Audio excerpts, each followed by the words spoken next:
BPL আসে যায় কিন্তু বিতর্ক আর শেষ হয় না। নতুন করে আলোচনায় সাইমন টাফেল। এই অজি একই সাথে দুই দায়িত্বে থেকে দুই জায়গা থেকেই নাকি টাকা নিয়েছেন, যা নিয়ম বহির্ভূত বলছেন বিপিএল এর টেকনিক্যাল কমিটির কনভেনার এবং বিসিবির chief match referee Rakibul Hasan. BCB ও সাইমনের অমন কাজে নাকি কমেছে টুর্নামেন্টের মান ও লোকাল ম্যাচ রেফারিদের আত্মবিশ্বাস। সাইফুল রূপকের রিপোর্ট। রকিবুল হাসান কেন ম্যাচ করলো না গত 2 বছর থেকে? এই একটা কারণেই, আমি সব কিছু করতে পারবো, আমি বিবেককে বিক্রি করতে পারবো না। BPL Bangladesh premier league almost প্রতি সিজনেই নতুন নতুন বিতর্কের সৃষ্টি হয়, নতুন নতুন সমস্যা দেখা দেয়। তাই অনেকেই তো বলে বিপিএল মানেই তো বাংলাদেশ প্রবলেম লিগ। বিপিএল শেষ হয়েছে, প্রবলেম শেষ হয়নি, বিতর্ক শেষ হয়নি, নতুন বিতর্ক বা নতুন সমস্যা সাইমন টফেলকে নিয়ে। সাইমন টফেল এক সময়ের নামী আম্পায়ার, আইসিসির এলিট প্যানেলের আম্পায়ার, অভিজ্ঞ আম্পায়ার, রিটায়ার্ড করার পর নানা জায়গায় কাজ করছেন। বাংলাদেশ ক্রিকেট বোর্ড বাংলাদেশি আম্পায়ারদের উন্নত করার জন্য, দক্ষ করার জন্য তাকে নিয়ে এসেছেন।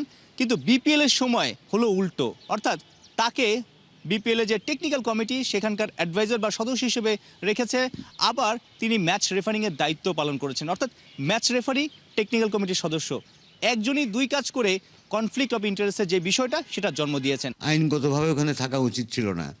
সে ওখানে যখন নাকি নিজেই ম্যাচ রেফারিং করা শুরু করে দিল, যেখানে তার মেন্টার হিসাবে কাজ করা উচিত ছিল। উনি দেখবেন কোন ম্যাচ রেফারি কেমন করতে, তারা যদি দেখতে হয় কোন আম্পায়ারগুলো কী করতেছেন, নোট নেবেন, তারপর তার সঙ্গে বলবেন। সেটা না করে উনি নিজেই গেলেন।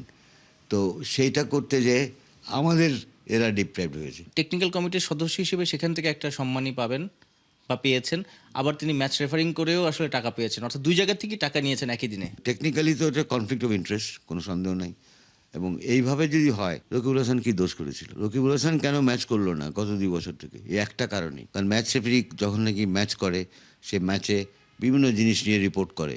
প্লেয়ারদের বিরুদ্ধে রিপোর্ট করতে পারে, সংগঠক বা টিম অফিসিয়ালদের বিরুদ্ধে করতে পারে।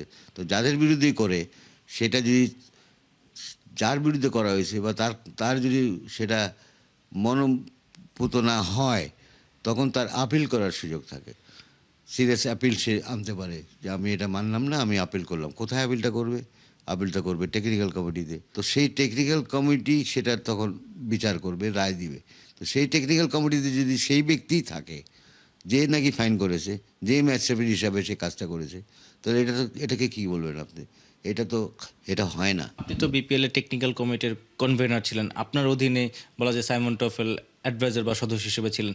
আপনি কি বিসিবি বস বা যারা আছেন বিপিএল গভর্নিং কাউন্সিল তাদেরকে জানানোর প্রয়োজন মনে করেছেন বা জানিয়েছেন কিনা? আমি জানিয়েছি। আমি প্রথম থেকে যখন এটা শুনেছি, আমি বারবারই যে এটা তো ঠিক হচ্ছে না।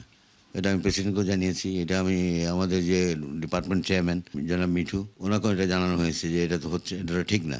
কারণ এটা যদি হয়, এটা তো কনফ্লিক্ট অফ ইন্টারেস্ট হয়ে যাবে সিরিয়াসলি। টেকনিক্যাল কমিটির কনভেনার হিসেবে ছিলেন, বিপিএলটা কেমন গেল? বিপিএল বলেন, ওয়ার্ল্ড কাপ বলেন, এশিয়া কাপ, লাস্ট 4টা ম্যাচ বা লাস্ট 2টা ম্যাচে, ফাইনালে তো 2টা আম্পায়ারই মাঠে থাকবে, 4টা আম্পায়ার থাকবে না। কিন্তু টুর্নামেন্ট তো শুরু হয় 11টা 10টা আম্পায়ার নিয়ে। তখন কি হয়? বাছা হয়। বাছতে কারা ভালো করতেছে, কাদের রেপুটেশনটা ভালো। তো এই জিনিসগুলো তো ডিসাইড করবে যে ফাইনালে কারা করবে টেকনিক্যাল কমিটি। সেই টেকনিক্যাল কনভেনার হিসেবে আমি কিন্তু এটা জানি না। আমার কোনো কনসাল্টই করা হয়নি যে অ্যাপয়েন্টমেন্টগুলো, নমিনেশনগুলো কীভাবে হবে। এটা চেয়ারম্যান সাহেব হয়তো নিজে মনে করেছেন উনি করবেন, উনি হয়তো করেছেন। তাহলে টেকনিক্যাল কমিটি রেখে লাভ কি? সেটাই প্রশ্ন। এরকম তো আমি আগেও দেখিনি, গত বছরও এটা হয়নি, তার আগেও বছর হয়নি। তাহলে টেকনিক্যাল কমিটি তো রাখার কোনো প্রয়োজন নাই। সাইফুল রূপক, ৭১।